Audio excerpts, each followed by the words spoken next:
আপনাদেরকে ইন্টারভিউ করতে চাই। 16 সালের রাজনীতিতে বিকেল 5টায় নিউজ আর পর অনুভূতিটা কেমন ছিল? 16 সালের একই সময়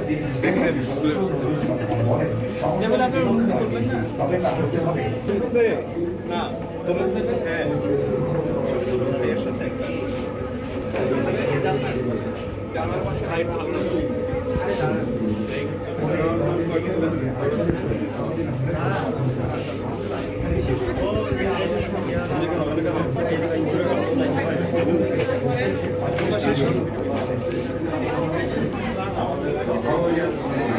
সংবিধানের প্রস্তাবনা থেকে শুরু করে প্রজাতন্ত্র এবং রাষ্ট্রের মূলনীতি, তারপরে ফান্ডামেন্টাল রাইটস থেকে শুরু করে বাকিগুলো দফায় দফায় আলোচনা করব।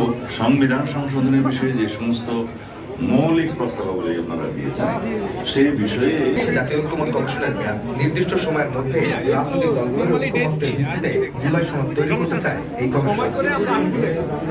আহমেদ সালেহীন, সময় সংবাদ, ঢাকা।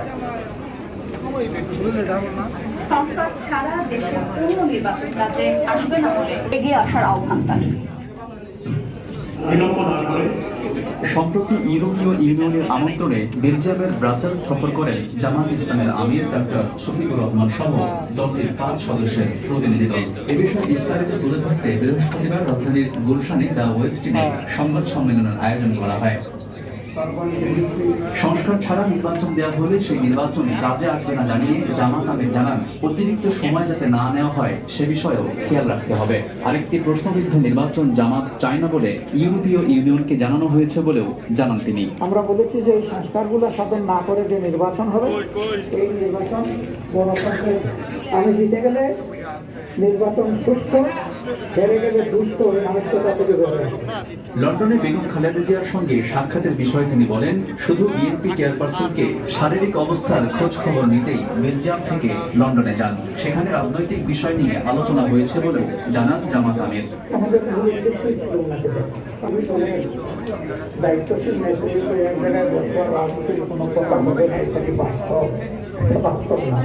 কথা তো হয়েছে, কিন্তু আমরা শুনি বিষয়ে কথা বলি। কত নির্বাচন হবে, কীভাবে নির্বাচন হবে, বিচার প্রক্রিয়া কীভাবে হবে না হবে, বিভিন্ন বিষয় নিয়ে আমরা সাধারণ আলোচনা করছি।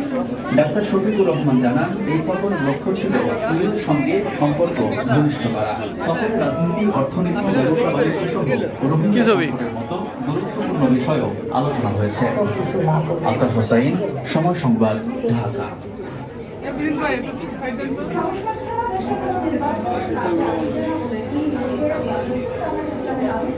ঠিক আছে না?